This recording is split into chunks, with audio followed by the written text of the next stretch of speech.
Hi, I'm Jeremy Crosby. And I'm Nick Boucher. We're your hosts for the program that's all about your city, Talking Fitchburg. Every weekday, we pull together the news, events, and information you need to stay on top of what's happening in the city of Fitchburg. Find Talking Fitchburg on cable TV, Roku, Amazon Fire, Apple TV, and our live stream on the web. Plus, you can find all our headlines and stories on Facebook, YouTube, and our video on demand service. This is your city. Keep up with Talking Fitchburg and the issues affecting you and your neighbors. Get connected, Fitchburg. Sign up for Fitchburg Connect, the city's monthly e-newsletter that keeps you informed about all the events, services, and updates that matter to you. Get it in your inbox once a month. Sign up today to get Fitchburg Connect. Stay connected everywhere you go. Fitchburg is on your phone and your tablet and your laptop and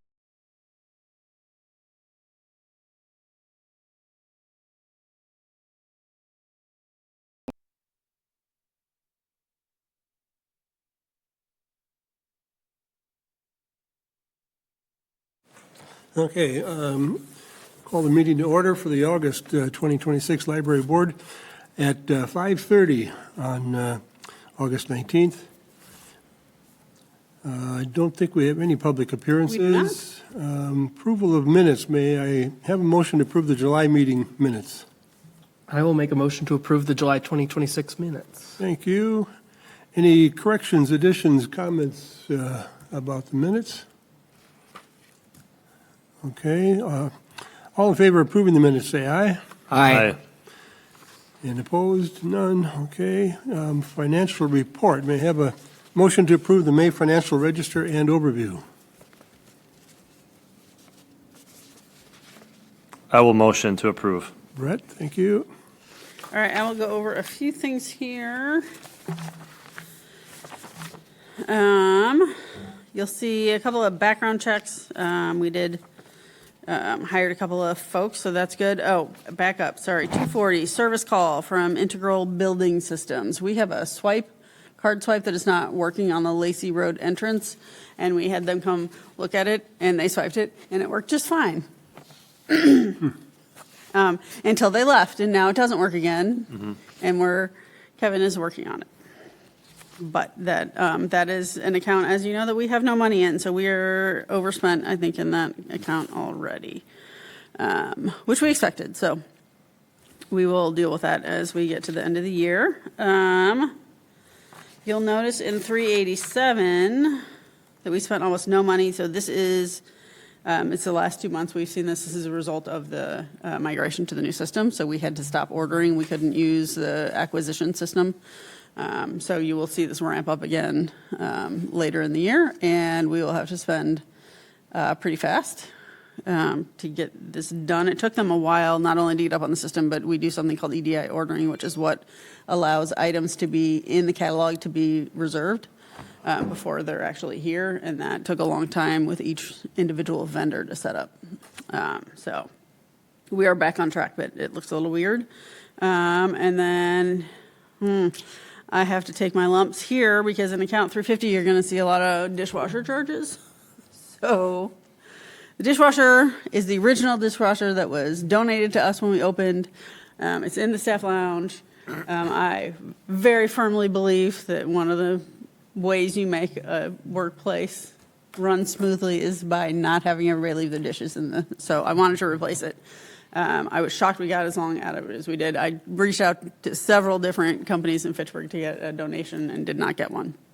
So we found the cheapest one we could find on Home Depot for $488, as you'll see, and it came, and we went to put it in, and it turns out that we need an ADA compliant dishwasher that is 1.5 inches shorter than a regular dishwasher, but nobody knew that. Didn't know they existed, didn't know they were a thing. As you'll see in the next charge, they exist, and they are twice as expensive as a regular dishwasher. So we purchased that one, we installed it, it's been fine. We sold the first dishwasher on surplus for $200. It's going to a good home.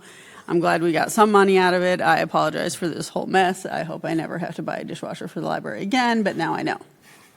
And so do you in case it ever comes up. Apparently the key is if you have a sink that is open on the front that you can roll into with a wheelchair, that indicates that your counter is ADA height, but it's not enough of a difference to really notice it. in case that ever is helpful to you. So anyway, my apologies for that. Not happy about it. The heating valve is one of the in-floor heating valves that went bad. So we had to replace that as well. I don't think I have anything else. Any questions? No? Okay. Okay. So we'll ask for approval for, that was the register, Yes, that was both of them. both of them, okay. So, motion to approve the financial register and overview. I'll make that motion. Thanks, John. Wait, we've had a motion already. We just need to vote. Oh, that's right, I'm sorry. Yes. So all in favor, say aye. Aye. And that's everybody, so unfinished business, I do not have anything for that. No, me either. So new business, a bunch of policy reviews. Yes. Do we want to review them and then ask for a motion for approval? Let's do we need to approve these separately. Okay. So we'll do a motion for each before Yep, we okay. discuss. So the circulation policy is first, a motion to approve the circulation policy, please. I will make a motion to approve the circulation policy, and do we need to say as amended by staff here? No, because it's what was included in the packet. Okay. So unless we amend it again, it should be good. So Phil? Yeah, absolutely. So circulation policy is one of the larger ones that we have. It kind of covers the ins and outs of borrowing privileges and card applications and kind of how all that stuff is processed. We had two sort of clarifications and inconsistencies that we fixed under limitations on borrowing. The first one was an inconsistency with the laptop checkout policy, which is coming a little bit later. We amended the policy a few years ago that we don't need to have people leave their photo ID at the desk the entire time they use the laptop. They only do that if they don't have a library card that we can check it out to. So we just wanted to get that to line up with the other policy. We removed the line about patrons may have 100 items checked out and 75 active holds on their account. At one time, 99.9% of the time that is correct, but there are some patron categories that have limited use and have limited limits on how much can be borrowed, so we didn't want to have something that contradicted that in the policy. They're very rare and we don't use them very often, but there are also organizational cards that let people borrow more than 100 items and so forth. So we just wanted to remove something that wasn't completely accurate. And then we added, the last amendment we had was to add a requirement for patrons to be 16 years old to request outer library loan items. We've been, over the last few years, struggling a little bit with getting outer library loan items returned on time without having overdue fees on things. Things come back a little bit less, but naturally that kind of happens that way.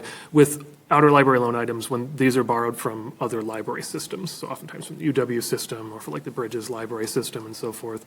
And the bottom line is, if we keep these items for too long, we could lose the ability for the South Central Library System to continue to borrow from that entire system. So we work with patrons quite a bit on trying to, like, laying out the specifics on what, when they need to be returned, how they need to be renewed and so forth. But because there's so much more kind of consequence with these items, and because honestly, the item replacement charges for the items are usually very high, because a lot of times they're from university systems where it'll be $40, $60, or $80 for a replacement charge. We wanted to just put it to be 16 years old to request them that way, so that we're not putting an $80 charge onto a 14-year-old's card or anything like that. Yeah. We still have plenty of patrons who will do it, but they'll just have the parent order it for them, and then the parent's a little bit more aware of what's going on. So those were the three changes that we added in. I don't believe there's anything else, but it's kind of a big policy too, so. Questions on that? How is policy enforcement and policy communication training the staff? Like how do your staff members, especially extensive policies like this, how do you ensure fidelity to the policy? Yeah, that's a good question. For a lot of this stuff, it's just part of the regular training that we go through. We do have them read through the policies. For the more complicated stuff like outer library loans, we've actually, over the last few years, pulled it back to only having full-time staff really work with it. Okay. So to make sure that we're being consistent with it and make sure that we're handling it that way. So, Makes sense. yeah. Yeah. So. Yeah, it's a lot. We do a lot of shadowing when we're training like a part-time LA1 on the front desk. A lot of shadowing that goes on so that you hopefully see most of this. But those, like outer library alone doesn't happen a lot. So it's much better to have the full-time staff. One of those background checks that you had in there was for a library assistant who started about a month ago, and she's probably about 2 weeks away from working the desk on her own. So it's a long training process to make sure we're being consistent. Because there's just so much, there's so many different, Yeah. right? And honestly, we tell them to refer to the policy too, because Yeah. we keep printed Yeah. copies at the desk and so forth Yeah. too, so they can. Okay, if they're so they have policy, like a binder of policies at Yeah. certain I think stations? most people just go straight to our website.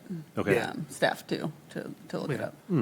up. When book challenges were going up and so forth, we got printed binders at all 3 service Yeah. points with all of the policies in them as well to make sure they were kind of ready, just in case we need to Also, refer to too, it. But yeah, we'll often either photocopy that or print it out if we need to enforce it with a patron, so that they can read it as we're explaining it. Oh, Right. that's a good idea. That is very helpful. it helps, yeah. We keep extra printed copies and some of them for the code of conduct and so Yeah, forth too. if and we I need think to. for that reason, staff are pretty familiar with them. Okay. Yeah.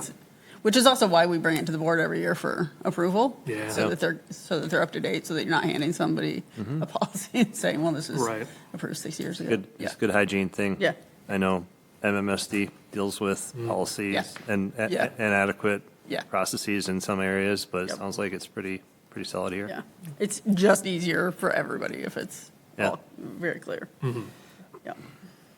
So for the outer library loan items, is there a similar structure to the same way as if it's within the South Central Library System? If somebody from Fitchburg checks out in Verona and we're kind of financially penalized, will this help in any way with some of those concerns or not really? No, but there is so much more leeway with that, like, Yeah, excuse me, I think it's a lot easier for us to call Verona and say, like, we've got this issue with this book and we can kind of work something out. There's not a lot of leeway with outer library loan. Okay. yeah. We end up in the situation where we'll get invoiced from the owning library, and then that's on the kind of the bottom part of the borrowing policy here, where we sometimes have to put basically a non-negotiable charge on a card. I think because it's not going to be something that will get written off with time and so forth, because we have to pay that owning library the item, or we could lose the borrowing privileges for all of the library system, so. And I think it's really the borrowing privileges that are, Yeah, like, we don't want one person misbehavior to affect everybody. right. Yes, Phil, I'm sorry, are we done with that I think so. particular topic there?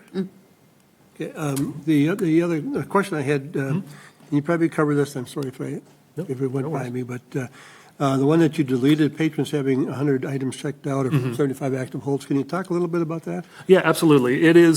That's the general patron setup for an adult or a juvenile patron record.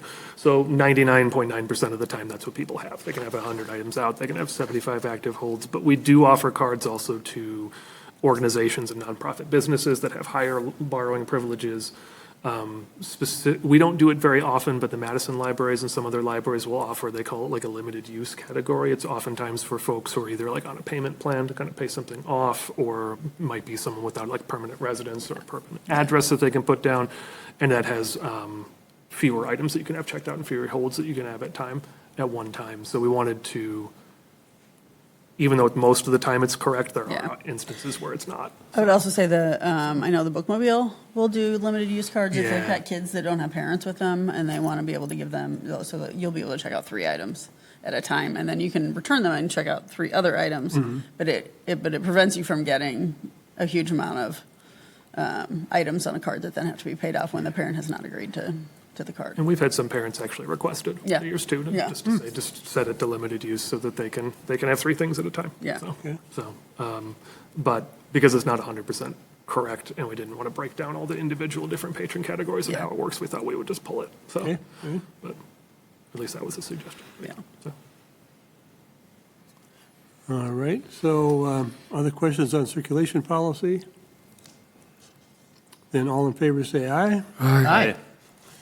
And next, motion to approve the community bulletin board policy.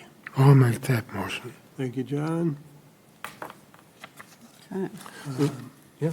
This is one that hasn't changed in some years, to be honest. We did go through quite a few revisions to this over the years until we kind of figured it out. But basically, we have the the library programming bulletin board on the main walk-in from the parking lot, and on the Lacey Road side for the main entrance to the library, we have one for community postings.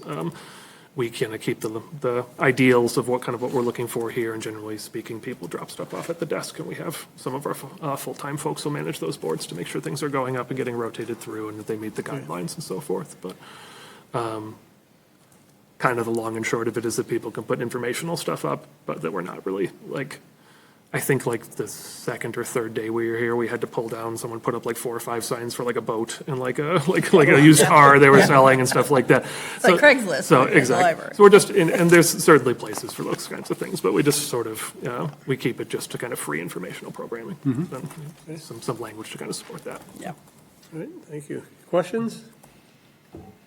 I just have one. The very bottom of the first page of this, second to last paragraph where it talks about will not display product advertisements, legal notices, job postings, et cetera. I'm wondering if we need to put a little bit more of a fine point on the second sentence, religious and political materials which have the primary effect to proselytize for a single point of view will not be displayed. Do we feel the need to have a candidate, say, to proselytize for a candidate or point of view? Sure. I'm just curious Interesting. if somebody could find a way to wiggle through that loophole and say, Right. well, I'm not advertising to vote for this person. I'm just saying that this is a person that exists. Right. So, if Yeah, there's but any, I still think it's a single point of view. I think single point of view probably covers Yeah. a person yeah. as well as a, but yeah, we definitely don't want to yeah, Yeah. be doing that. it's such a purple state, I think. Yeah, right. Very For mindful. sure. of For those sure. things. No, Yes. that's good. Yeah. Yes. So Yeah. I think we're covered. Okay. that's good. Okay. Anything else? All in favor, say aye. Aye. And then to the laptop checkout policy. A motion to approve. A motion to approve the laptop checkout policy. Thanks, Brett. Okay.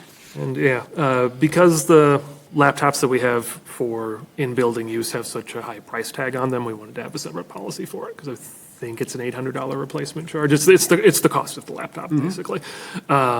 We, knock on wood, have never had problems with it, so we haven't had anyone drop it down the stairs or anything like that, thankfully, but we have a couple of things in here just to make sure, kind of for the similar reasoning for the outer library loan ideals of having it being at 16 and older.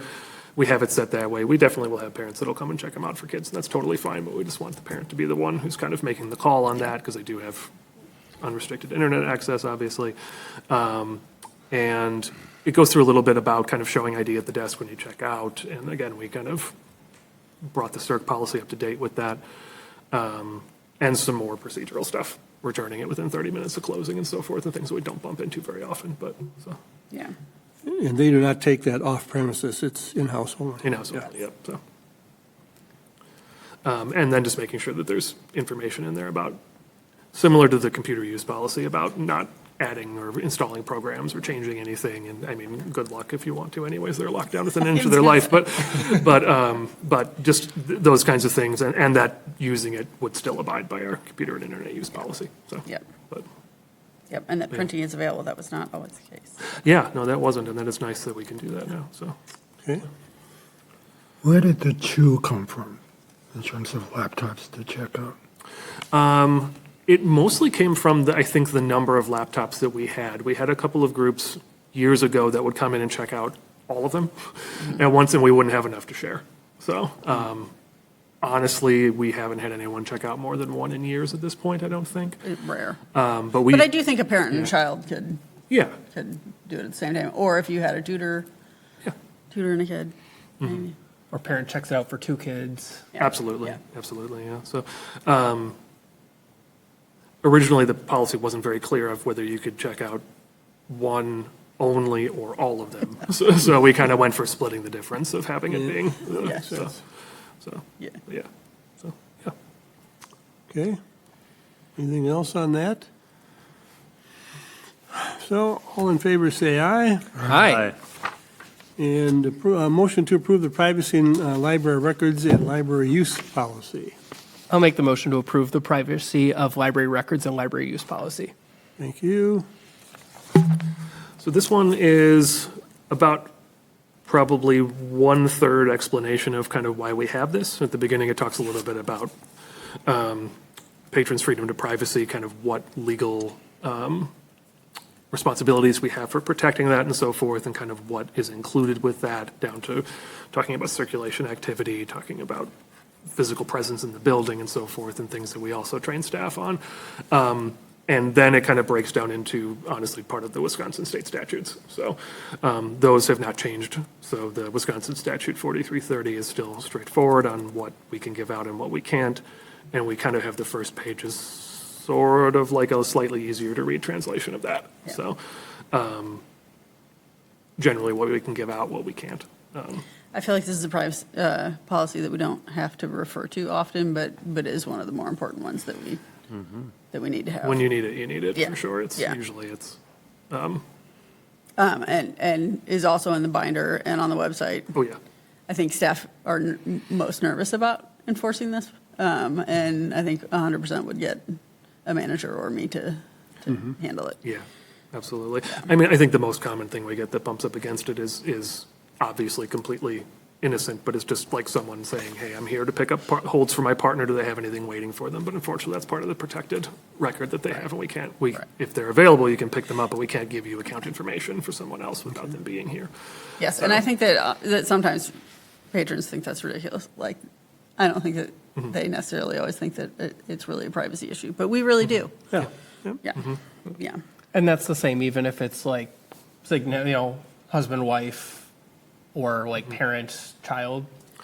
Yes. Or I guess adult parent, adult child? Absolutely, yeah. And we have had some patrons who have caregivers and so forth where they will specifically, it does say in here about, it's just like specifically authorized or something along those, persons authorized by the cardholder to inspect individuals' records. We can do that in specific instances of like guardianship and so forth, or like guardianship of an adult child. But yeah, once someone turns 16, legally the parents don't have access to that account unless they have the child there with them and have their permission. So, and so it gets a little.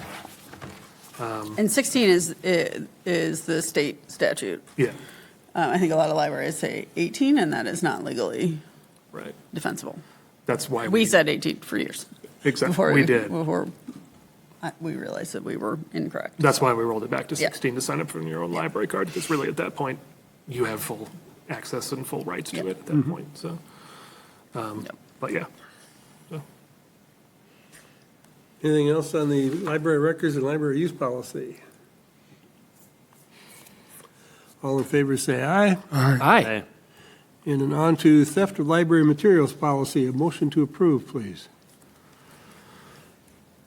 I will motion to approve the theft of library materials policy.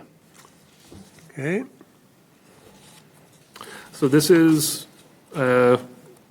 directly the Wisconsin state statute for theft of library materials. So that hasn't changed in quite a while, but it basically covers the overall idea of what constitutes theft. So physically taking something, hiding something in the building, hiding it in a bag, so forth, leaving it for later and stuff like that. So this one we cut and paste to check it every year to make sure it hasn't changed, and it hasn't changed since I worked here. So, Yeah. yeah. I wasn't aware that there was a Class H felony, but yes, there is such a thing. Yeah, that is interesting. Depends how much If the you- library materials exceed $2,500. Yeah. Okay. It's a lot of books. A lot of books. Like 3 or 4 laptops.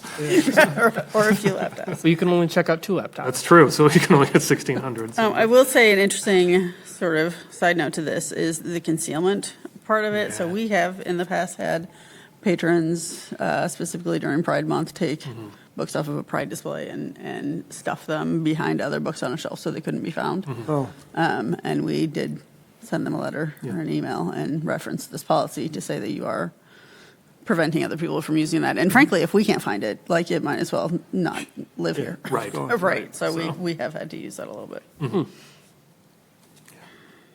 Not often, thankfully. But, Yeah. So, but And this nothing, is- and it stopped. This is another one that's good to have when you need it, but Yes. usually Yes. we don't. Hope you don't So, need it. but- Exactly. So. okay. Any other questions or comments on that? Then a motion to approve. All in favor, say aye. Aye. And then we're on to the budget. And I'm going to let Phil go home. All righty. Thanks, Bill. Thanks, everyone. Suffer through this part. No worries. Thank you. All right, do we want to do a motion to approve, and then I'll go through it with you? Okay, so motion to approve the budget. This is for year, The draft budget, sorry. draft budget. This is for 2027. A motion to Yes. approve the draft budget for. I'll make that 2020. motion. Thank you, John.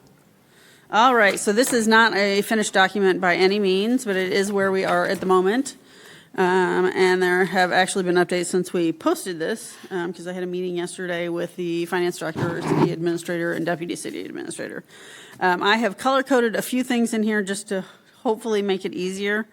So you're going to see, we'll start in revenues. There's a 2.6% increase in net new construction, which is actually a smidge higher than we expected. Great news on the next line is the county payment is going up to $10,000, so that's going up to $28,000. And then we've got all of our sort of other revenue streams, so copy fees, interest income, which is higher than it's ever been. This is still, I think, kind of a safe estimate. We've got interest from the endowment, sale of library supplies. We sell tote bags and headphones. Payment from other libraries for damaged items. We've got donations, P-card rebate. So we do a lot of our purchasing on a P-card that we get a rebate from. We've got grant and endowment donations.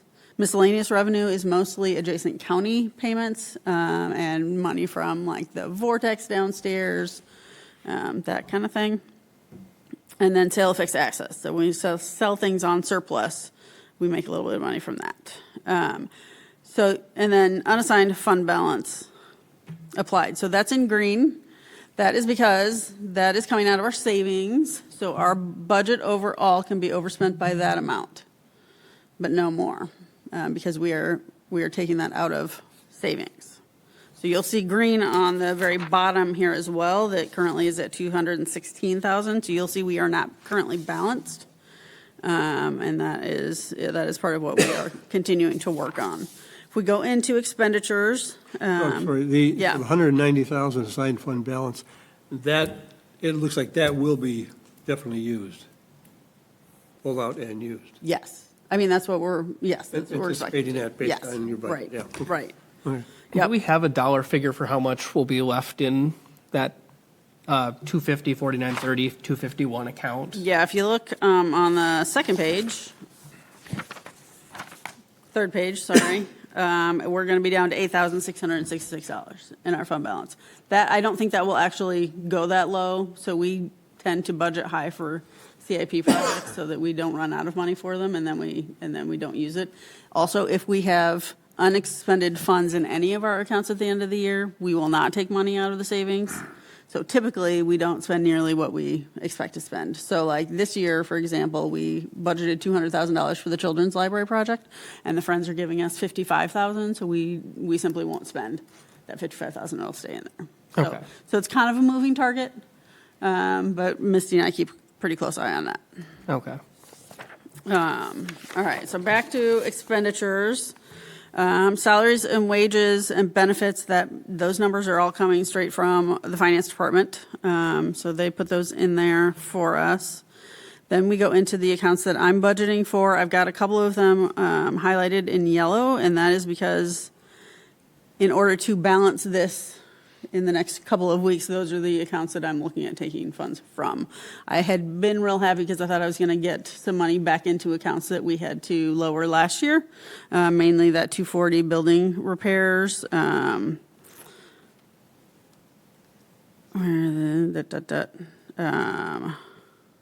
Operating expense, utilities. I was trying to get utilities up because we know we're not going to have enough money in utilities, but I think that we're going to have to lower those in order to balance the budget. There are still some questions as to what the mayor's priorities will be. This does include, I believe, a 2% COLA, and I don't know if that is going to make it with the situation that the city is in financially. That may or may not. might be reduced, it might come out, I don't know, but that would change our bottom line. So we are kind of hanging out until we see where that all lands. Highlighted in blue, you'll see, so at the very bottom, we've got expenses that we pay to the city, including the admin fee, which has gone up to $261,000. The one in blue is the IT capital allocation, and that is has risen drastically since this was published last week. It is up to $21,000. It's a 112% increase. I am not happy about it.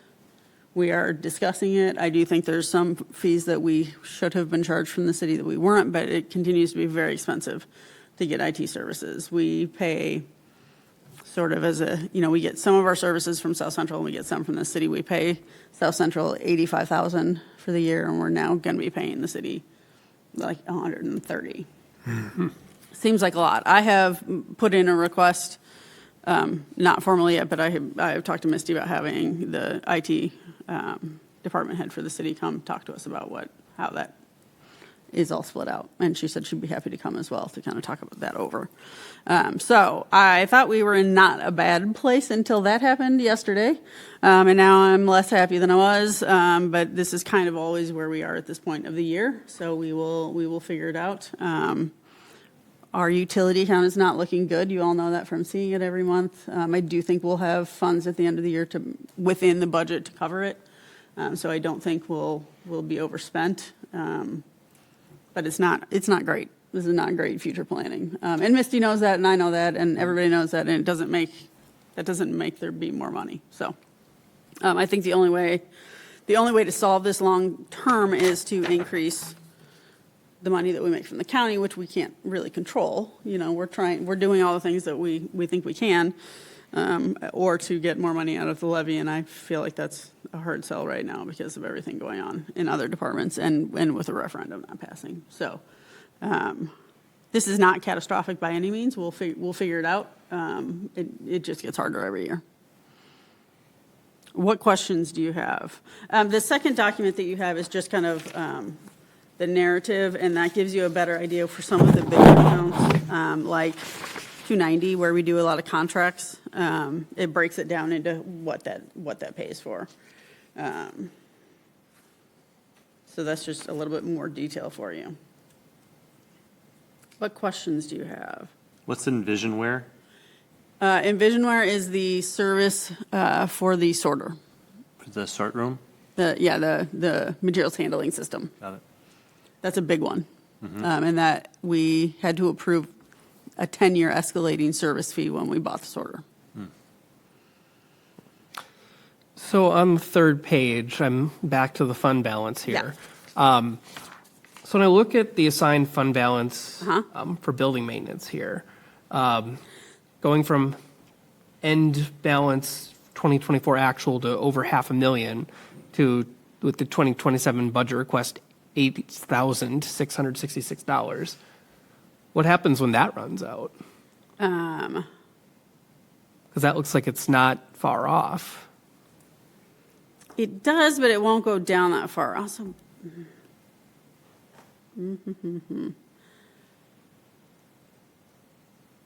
confused why that's labeled building maintenance, because it's not really building maintenance. It's really just the whole fund balance that we can spend. So first of all, I'll say right above that, the reserve fund. So that is also our fund balance, and that is what we do not touch. So our overall fund balance, when you see it on the finance report every month, includes that, because that is sort of the emergency fund, right? Like that is what we don't touch because who knows what's going to happen in the future. So the one that is the assigned fund balance is money that we can spend without putting ourselves in trouble. We will have to stop with the projects, right? So we didn't do CIP projects for a very long time.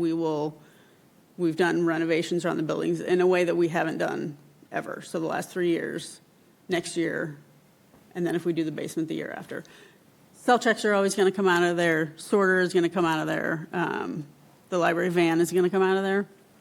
But I don't anticipate that we're going to need to spend at the rate that we've been spending. We were very fortunate that we saved a lot of money during COVID because we weren't doing as much programming. And so it's kind of a one-time thing. that we've got money to spend for the next couple of years. And then we really have to go back to saving mode. Okay. And there will be less to save because we don't, right, like everything is tighter and things are getting more expensive. So yeah, it's a puzzle that just kind of continues to evolve. Who else has questions? Notice there's, under account 340, there's a mention of 12,000 for strategic plan implementation. And then under equipment expense, that strategic plan implementation shows up Yes. again. Can you talk a little bit about what that is? So if we spent it out of 340, it would be more supplies. If we spent it out of, where is it, 355? 355, that's going to be more furniture. So it's just, or like big pieces of equipment or something like that. Understood. So it's just sort of a different level of spending. But you're carrying out what in the strategic plan? Like, what are the elements of the? So we strategic plan typically you're don't implementing? spend all of that money in a year. It is there in case we need it because you cannot budget for it. You can't come up with a good idea that ties to the strategic plan and be like, well, let's use our savings for it without budgeting for it. So when it goes into the budget, it really is not determined what it's going to be, but it gives us the freedom to say, like, I think in the next month going to be forming a marketing work group based on strategic planning. So that gives us money to do printing, or if we wanted to, I'm not going to do this, but put money into social media advertising or that kind of thing. So it's unassigned outside of just strategic planning. Yeah. You want some resources available, otherwise. This is how you plan out. This is how you manage a municipal budget that has to be so far out and actually be like responsive to things that are happening. Yeah. Yeah. Understood. Thanks. Yeah. And that is assigned from fund balance because it's not something that we have operating, in the levy for. Yeah. So I don't feel great. I don't feel terrible. I think it's the best way I can describe it. Like, it is what it is. We'll make it work. Yeah. They're comfortable with the way things are now, but not. Okay. I don't like the direction things are going, but I've been saying that for years, right? Like, it doesn't ever get easier. Okay.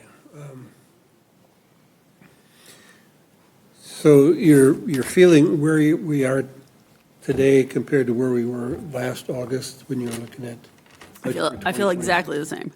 Feel the same, okay, so. Yeah. You're. So by the time this comes back to you and we've had to cut the utilities back to 70,000 again, like we did for this year, I'm going to feel terrible about it because I know that that's not adequate. Yeah. Right now, I feel like it'd be close. We might not quite make it, but like, I don't like to have an account that is going to be overspent. Yeah. That doesn't feel good. Another thing I should have pointed out, and I didn't, if you look at 387 going forward, this is when we talk about standards, Dane County Library standards. We had to increase 387 to 190,000. And that is our materials expenditure. That is a standard we have to meet. That does increase every time we get a population increase. The DOA came out with their it's not their final number, but they came out with their estimates, and we are a little over 37,000. So this is increasing now. Every single year, we're going to have to do the math on it and increase it enough to make sure that we don't miss the standard. Going into next year, next August, when we're sitting here, we're going to be having a very different conversation, and we're probably all going to be going to the council meetings because we're going to have to add a half-time position that we can't afford, or we're not going to meet standards. So I have shared that with the city administrator. Adam, the deputy city administrator, and I have talked about it. Misty knows it's coming. It's going to have to be dealt with in some way, and probably in an increase from the levy, although I hate to say that because that's not my decision. But we will have to add a position next year. Okay.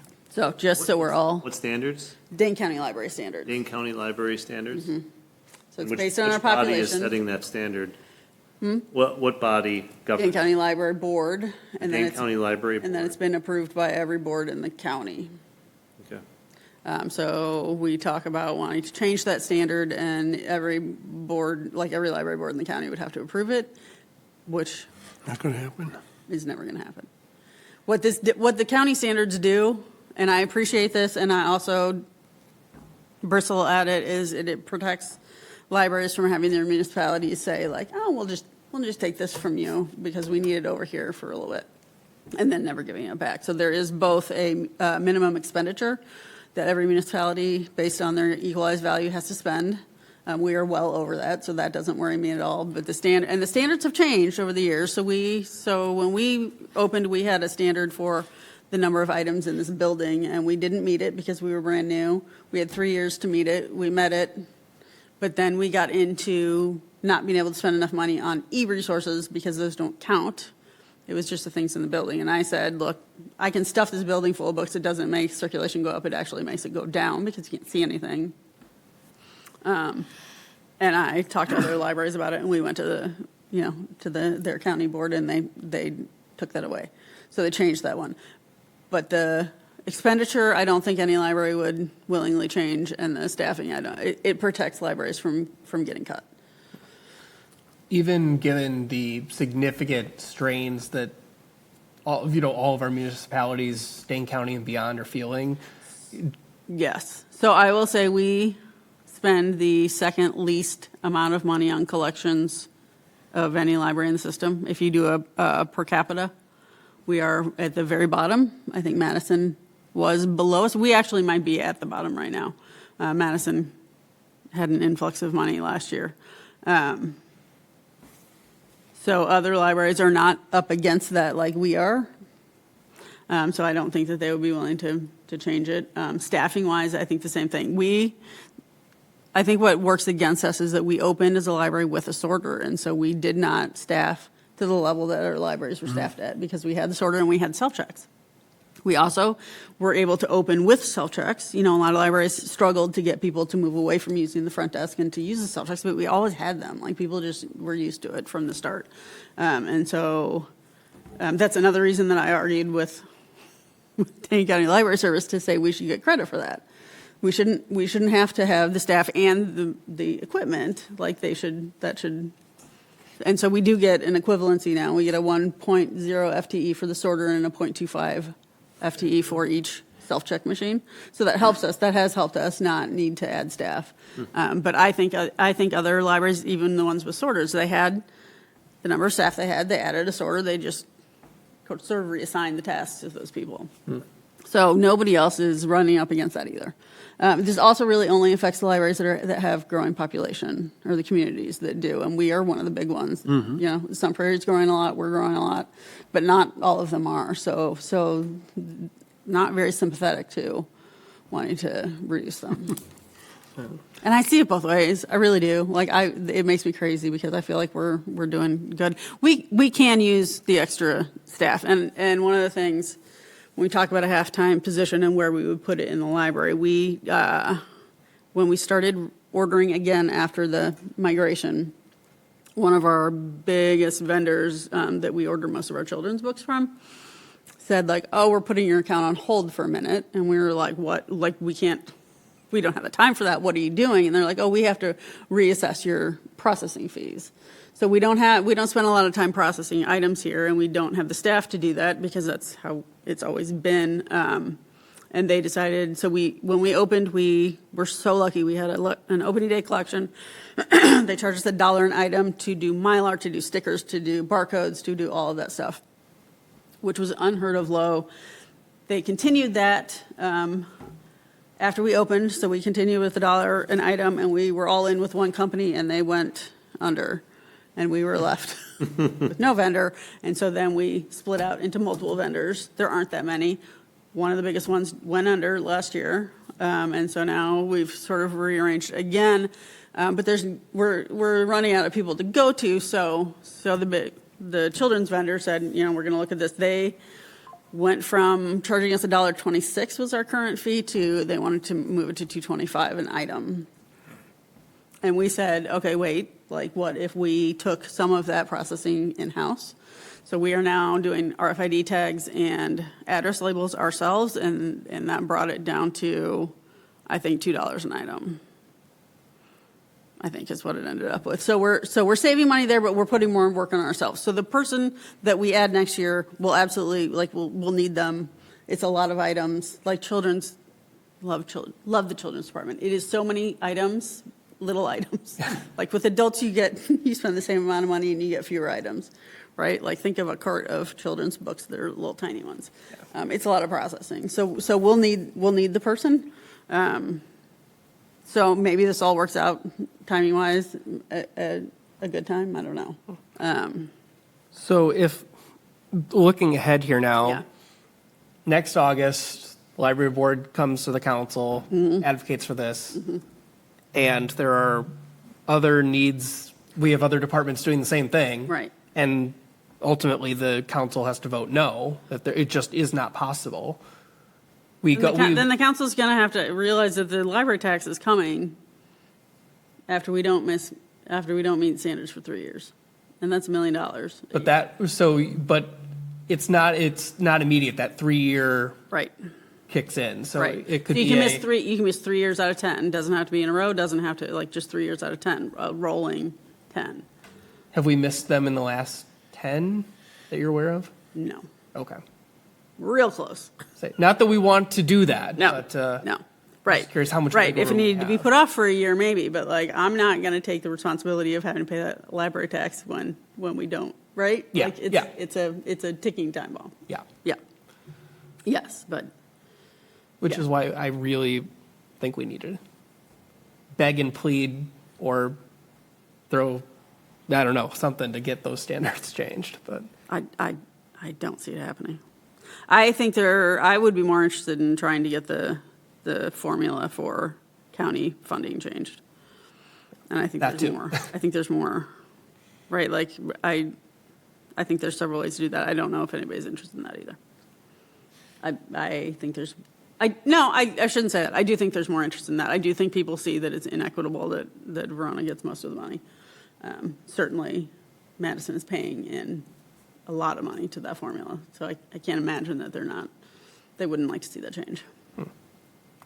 So. curious why it has to be unanimous among library boards, not like 2/3 or 75% or even a majority plus one. Because what if, I mean, the needs of like, I think, us Sun Prairie, pretty well aligned, Verona, very similar, but like if you had a library theoretically, what's the small one? Like, isn't there one in Mazamani or Black Earth or something? So like their needs are so different than ours. Yes.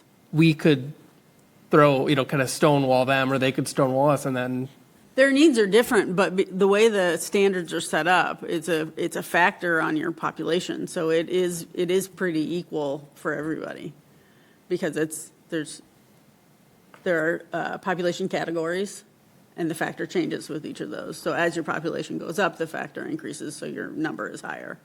And there are caps at all of these. I should say, I think we will hit a cap for staffing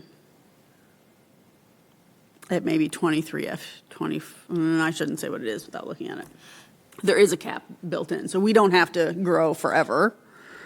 We just have to maintain until we hit the top of that, and then when we hit 50,000 as population, like I'm out. I don't know how to. It's a whole different set of numbers. Like it's a whole different game. are we close to that? Yeah, we're at 30. We're at 19.83 maybe, but because we get credits for the sorter and the self checks, and we get a credit. So the city administration fee that we pay, we get a credit for the FTEs for what we're paying the city for. So like we don't pay finance staff, but we use finance staff, so we get credit for that as well. So when you add those all up together, I think we were at 23 something. And what's the cap again?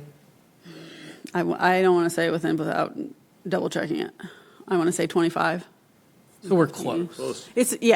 We're not looking at like positions every year for the rest of the library. Okay. We just need to get to a comfortable place. I can breathe a little bit easier now. Yeah. I didn't realize there was a cap for years. Like I just was only looking at my little section of where I was, and then I finally like looked down, like, oh, that is so much better. I don't think there is a cap, or there's not a cap that we're going to meet for collection expenditure. So that one will continue to go up. And I can bring some of that information to a future meeting if we want to talk about it. I wouldn't say no. Yeah. Okay. Or we can meet one-on-one if you want to go over those numbers. I'd be happy to do that too. Okay. Other questions or comments about the budget? Just for the sake of clarity for the watching public, this will come back to us multiple times before final approval? Yes. And then go to the council later this year for the Yep. council's approval? Yep. Which is, Should be all done by early mid-November, I think is generally when it's all done. Okay, Yeah. thank you. Yeah. all right.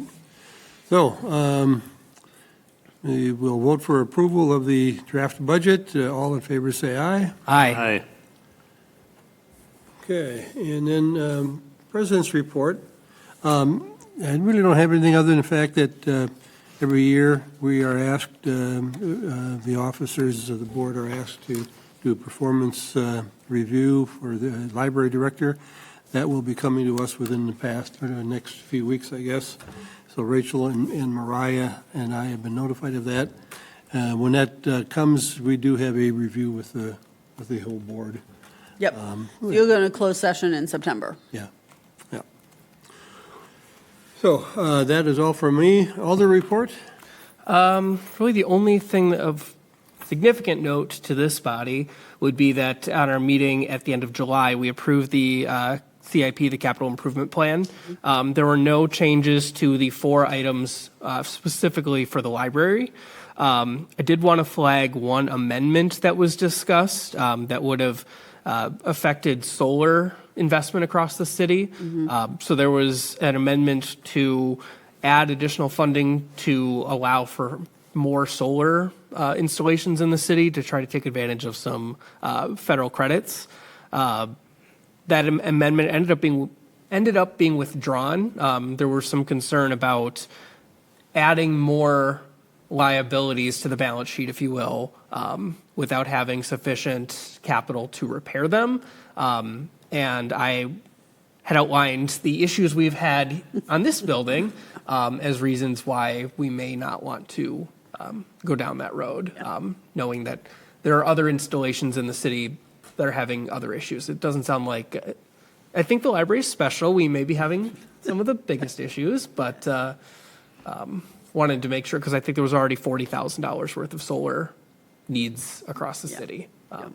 So that was, as we talk about utility pricing earlier, that was something I think, unfortunately, was a tough decision, but I think the right one to Agreed. keep us in line for, to avoid a big bill down the road for what's on the roof here. Yeah. I'll leave it there. Okay, Okay. thank you, Logan. Library director report. All right, so we'll start with the July statistics. Things are back up to normal, thank goodness. After the migration, we saw a little bit of a dip in April and May, but circulation seems to be back up. It's been really busy in the building. The door counts are really good. I think, so summer reading is wrapping up. It's over. We are still handing out prizes in children's, but I think participation was really good. If you look at the bottom, actually, we've got participation numbers, and they are much higher than they have been in the past, which is awesome. One of the reasons for that, though, just to note, is we used to use Beanstack software, and you had to download the app, create an account, log your stuff in there. We started that because of COVID, and thank goodness we had it, or we just wouldn't have had summer reading. And we stuck with it for a couple of years. The state financed it for a few years, and then we took on the cost. And that was one of the things that I wanted to take out of the budget, and we got a fair number of complaints about having to log that way. We did away with that this time. Now we're back to, like, you hand out a piece of paper, and that is a registration. So if you if you lost your paper and you took it twice, then that counted twice. So these are going to be higher just for the way that we're tracking. But response was really good to going back to just a paper form. Parents said they just didn't have it in them because Beanstack wanted you to, like, give titles and pages and, like, more information than people really were. I think have the bandwidth in the summer when you've got kids out of school anyway. So I think it was an improvement overall, but that is a pretty significant jump in numbers. So I just wanted to to address that. I think it was a really fun program. We did grand prize drawings. So if you, I think, checked out a certain number of books in children's, you got entered into a grand prize drawing, or if you came to a program or something like that. So we really tried to like come to the library, participate in the library, check stuff out, trying to get our circulation numbers up. So very happy about that. You'll see programming numbers kind of start to dwindle here after summer reading, which is totally normal. And everybody's kind of enjoying a well-deserved break from the craziness. But I will say our door counts are still really high. So happy to see it. What's going on with holds? Holds, I don't understand the technicalities of this, but apparently they are unable to calculate in the same way that they had been in the old system.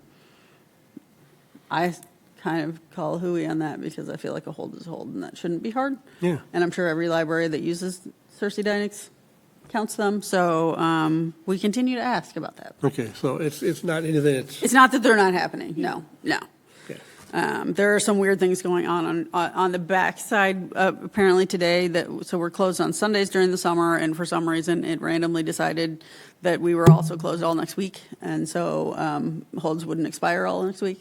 So if you have holds, they'll be here for a while, and then we'll have an absolute ton of them to pull the day they expire. So we're making adjustments on the back end and noticing things that are not functioning quite right. So we're still really adjusting to the system. But I hope to have hold numbers back in there sometime soon. And then what's happening with wireless sessions that's way up like that, do you know? I don't know, but if you look back in April, it was 111,000. I feel like they have changed this on us a bunch of times, and they just keep saying like, oh, well, we're just counting them differently now, and I don't know. Just recalibration. So we used to have low numbers, and then they said, now we're going to count every session, like it was per person or per device once a day, and then they said they were going to count it every time. Okay. I've kind of thrown up my hands at that. I don't know. It was nice when we started counting those because you saw computer use go down because people are switching from using our computers to using their own devices. So that was nice to have at the time. I, at this point, feel like we know the wireless is working. We see people use it all the time. I don't know that we're ever going to have it real accurate. Also, we are now switching access points again. So this is one of the things that we pay South Central for. They used to put them in, and then they said they couldn't climb ladders anymore, and so we had to help them put them in, and now they just send them to us in boxes, and we put them in. We put half of them in, but we are switching from Meraki back to Cisco, and so probably it's going to completely change. But we only have half of them in now because we have so many of them. We'll have to do it another day, so we're going to do them, I think, next week, and I'm guessing that'll be a whole new up or down. Who knows? Okay. All right. A question on what are wireless sessions? So that is on your phone when your phone connects to the library wireless. Every time a device does that, that's a wireless session. Okay. So whether you are even using it or not, Just wondering why there was a big jump. Yeah, I don't know. I am frustrated by those. Sometimes it's because we switch vendors. Sometimes there's no explanation at all. And my phone, if I walk in the building, my phone could connect To the wireless without me even If you've doing ever used it, it recognizes it, and it probably does jump on it. Yeah. So whether you use it or not. Right. It's a nice number, but it doesn't really mean a whole lot. I walk in with a phone and an iPad every day, and I'm sure Yeah. they both connect, and I use them as my work computer. So. And if you are in and out Right. of here a couple different Right. times, it's going to Right, so some of the software was just counting me once a day, and some of them would count it every okay. time. I don't know. Okay. So it's an interesting number, but doesn't mean a whole lot. I feel like that's a very, very soft number. Yeah. Yeah. All right, thank you. Okay, so that's enough for statistics facilities. We've got some issues going on, of course, with doors, because that's how this building is. The walk-through door into the garage will not let you in. If you're a patron, it will not let me in the morning with my swipe. It just won't do anything. We ordered a new lock, and it didn't work out, so we've ordered another new lock. The front door, I mentioned, the swipe doesn't work. We replaced that with a different swipe. We stole a swipe from ourselves, trying to not have to buy a new swipe because we don't have any money in that account. So we took the swipe out of the elevator and put it on the front door and put a new one that we had already that is bigger in the elevator, and then it still didn't work on the front door, and so then we had to order a new swipe anyway. So Kevin is doing all that work for us, so we're not paying that trip charge that we paid to the company that came out to say like, oh, it works just fine. And it did work just fine for a minute. And we had people being like, no, I came in that door this morning, and people saying like, no, it wouldn't let me in this morning. So it's kind of a moving target. But we have expended some funds on building things that I wish we hadn't, and I just don't think there's any way around it. So would like to cross those off the list. Personnel, I wanted to mention about solar. So I know the amendment was withdrawn. I do think that Adam Sayre is working on a budget amendment to allocate some funds for solar repairs. Yes. So hopefully that will include ours and we can get that running, and maybe it would bring our utility bill down a little bit. That was my understanding, yes, Yeah. with the $40,000 Okay. in maintenance. That was my understanding, was that staff was already in the process of Yeah. spending some of the money that was in that account Okay, good. before great. adding more and considering adding more additional arrays. Good to hear. Excellent. All right, personnel, we have a new LA1 at the front desk. Her name is Rachel. She's doing great. We had a Shelver give notice, and we are interviewing tomorrow to fill that position. So that's all pretty minor. Strategic planning I mentioned, but we are going to form a marketing work group to start talking about what it means as Fitchburg residents check out in Fitchburg and not check out elsewhere, and just kind of do more marketing. And miscellaneous, I will mention the new system that we're on, the new LinkCat system, is slow for people. So I don't know if any of you have done this, but you have the option to go in and track your checkout history. So you can keep a list of things that you have checked out, and you can go back and refer to that. That was new with the last system we went to in 2011. Nothing's ever been erased from those reading histories, and it's a lot of data. And so if you have more than 4,000 items on that list and you go to use the self-check, it sits for a minute. If you go even to the staff, it just kind of gums it up. So we decided as a system to erase checkout histories prior to January 1st, 2020. So we're keeping the last 6 years, but we're going to get rid of the 9 years before that. And there's been a lot of talk about how mad people are going to be and who uses that. And it turns out we have 10 power users at Fitchburg that have more than 4,000 items. We are reaching out to them individually to see if you can download that information into your own spreadsheet and keep it if you really care about it. So we are going to take some time to reach out to people. We're also, for people that are not 4,000 but have it turned on, so it's optional. A lot of people don't have it turned on, but if you have it turned on, so we're going to put up some signs in the building. We're going to start putting bookmarks and holds just to let people know, like, you've got until October 1st to download your information if you care about it. That should make everybody's record work a little faster. And you still get the last 6 years, so, yeah. So, but I just want everybody to know that that's happening in case. I do think if we miss somebody, they don't know it's happening, they absolutely have to have that stuff. I think we can work with South Central to pull some stuff out of the old, either the old system, the new, the back end of something. If somebody really, really needed it, but we are hoping to avoid all of that and have people just get what information they want.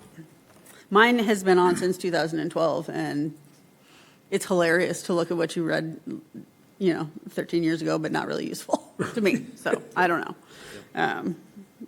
But I don't want to turn it off because I don't want to lose everything. So I think it's a good compromise. Mm-hmm. So we just submitted today that our date for the purge we asked for it to happen October 1st. So probably it won't happen that exact day, but that puts us on their calendar for when to do it. Won't happen before then. That's everything I have. Okay.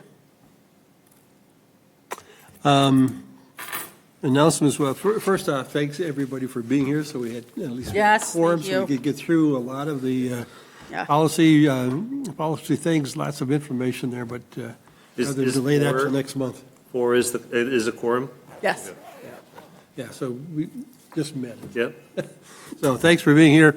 Our next meeting is 5:30 in this room on July, or not July. It is September, I don't know what the 16th. date was. 16th. 16th. Yep. September 16th. Next meeting, September 16th, 2026. Nothing else, we ask for, get ready for it now. Another quorum question. Is the policy to cancel if we don't have quorum, or still meet and just not make any motions? We for would approval? generally cancel. Yeah, I would say cancel, I mean, If we know ahead of time, absolutely we would cancel. We don't always know ahead of time. right, Okay. yeah, because we can't approve anything, it's going to be just carried over for the next meeting. And Yeah. then- And, If there was anything like super pressing, we might still meet. Okay. Yeah, and like I did today, like if I know that we're close, I'll reach out because I don't want Chad to have to set up. I don't want any of you to have to come in if it's not going to happen. all right, motion to adjourn, So moved. thanks, you were ready. Running late for another You were meeting. waiting in silence, Ooh, we should open up the Logan. All right, meeting adjourned, shade thank so you. you can see. Thank you. Research Good meeting. Park is all-